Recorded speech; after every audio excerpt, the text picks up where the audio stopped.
दक्ष news सदैव तुमच्या सोबत।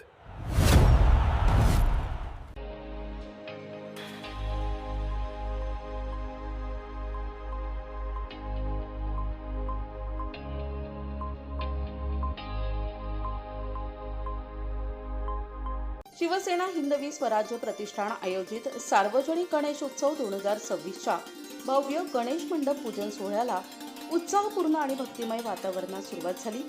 दरवर्षी भव्य, दिव्य, पौराणिक आणि ऐतिहासिक कथांवर आधारित चलित अर्थात हलते देखावे साकारण्यासाठी हे मंडळ नाशिकमध्ये प्रसिद्ध आहे।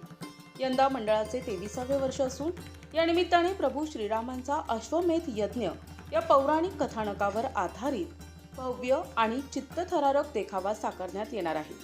या देखाव्यात लवकुश यांनी अश्वमेधाचा घोडा पकडणे, त्यानंतर घोडा सोडविण्यासाठी आलेल्या सैन्यासोबत झालेले घनघोर युद्ध आणि शेवटी हनुमानजींनी प्रगट होऊन धारण केलेले आपले विराट रूप असे रोमांचक प्रसंग भाविकांना पाहायला मिळणार आहेत। उद्यापासून या भव्य सेट आणि मंडप उभारणीच्या कामाला प्रत्यक्ष सुरुवात होणार असल्याची माहिती मंडळाचे अध्यक्ष सागर देशमुख यांनी दिली। या गणेश मंडप पूजन सोहळ्याला शिवसेना जिल्हा प्रमुख आणि गटनेते अजयदादा बोरस्ते, शिवसेना महानगर प्रमुख तथा नगरसेवक बंटी तिदमे, नगरसेविका वैशालीताई दळवी, नगरसेवक अजिंक्य साणे, माजी नगरसेवक अमोल भाऊ जाधव, सामाजिक कार्यकर्ते आकाश खोडे, कासम मुजावर आणि अजय बागुल आदी मान्यवर उपस्थित होते।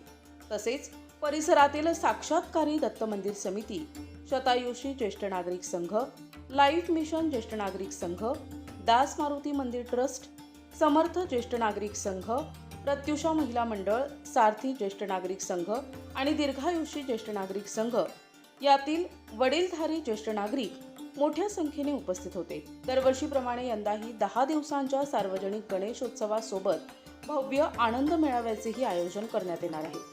नाशिक शहरासह परिसरातील लाखो गणेश भक्त दरवर्षी या उत्सवाला भेट देत असतात। यंदाचा लवकुशांचा पराक्रम, अश्वमेध यज्ञाचा प्रसंग आणि हनुमानजींचे विराट रूप यावर आधारित भव्य चलित देखावा गणेश भक्तांसाठी विशेष आकर्षण ठरणार असून हा उत्सव यशस्वी करण्यासाठी मंडळाचे शेकडो कार्यकर्ते अथक परिश्रम घेत आहेत। संकेत भंगाळे, दक्ष न्यूज, नाशिक।